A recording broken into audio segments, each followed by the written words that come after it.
Hello, everyone. Welcome to the Newsbrowse News broadcast.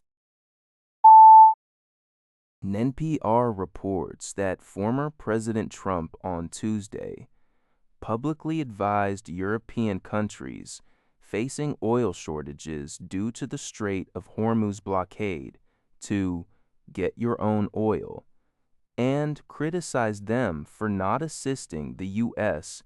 in the ongoing war with Iran.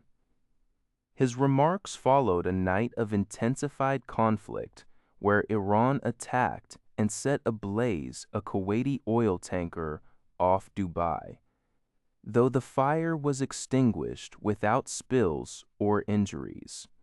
The United Arab Emirates and Saudi Arabia also reported drone and missile attacks, which Iran's foreign minister claimed were targeting U.S. interests, not brotherly nations.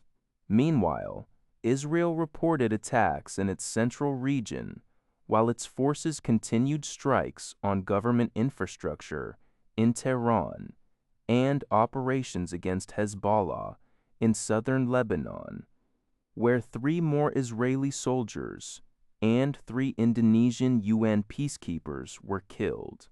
The UN Security Council is set to meet regarding the peacekeeper deaths. Domestically, Iran arrested 46 individuals for selling Starlink internet connections amid an ongoing internet blackout and executed 4 people. U.S. Secretary of State Marco Rubio criticized NATO ally Spain for denying American planes use of its airspace and bases, a stance Spanish Prime Minister Pedro Sanchez has emphasized for political gain. Trump also shared an uncaptioned video of an explosion, reportedly a U.S. attack on Isfahan, and the Dalai Lama called. Al Jazeera reports that 3 Indonesian United Nations peacekeepers have been killed in southern Lebanon. These fatalities occurred as a result of 2 separate Israeli attacks over the past 48 hours. Both the United Nations and Indonesia have issued strong condemnations of Israel's actions, emphasizing the need for thorough investigations into these incidents. The situation underscores heightened tensions and the critical dangers faced by peacekeeping forces in the region.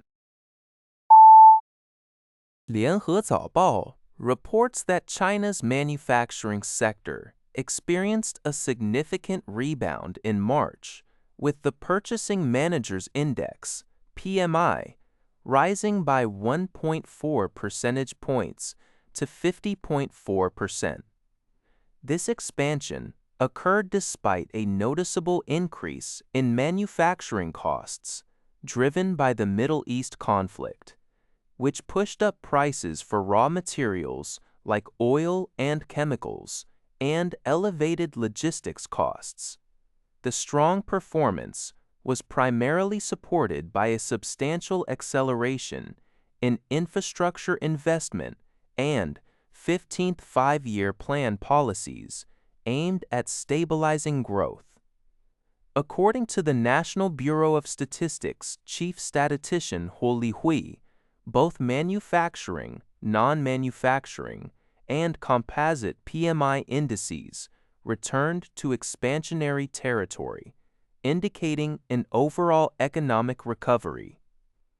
Peking University's Professor Su Jian highlighted improved market demand and activated domestic demand, reflected in rising production, new orders, export orders, import indices, and purchasing volumes.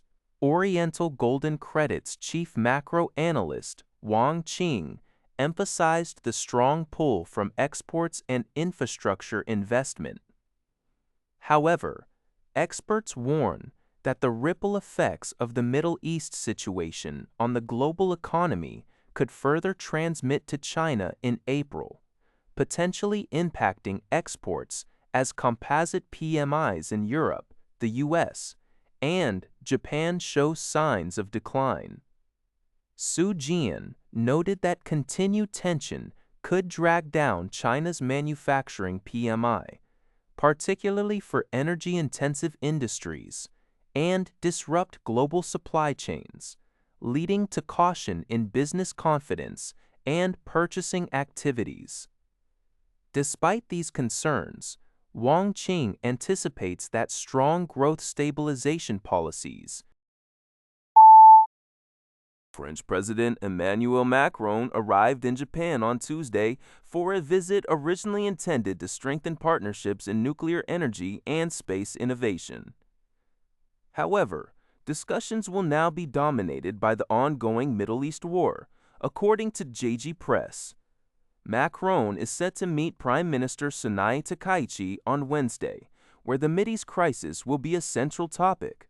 Japan, highly dependent on Middle Eastern oil, has had to tap strategic stockpiles due to rising fuel prices following Iran's virtual closure of the Strait of Hormuz.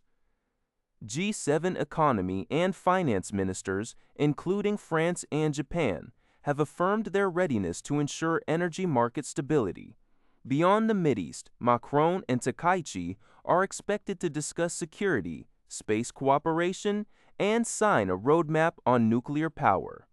This marks Macron's fourth visit to Japan and precedes his trip to South Korea. That's all for this video. Thank you for watching. See you in the next video.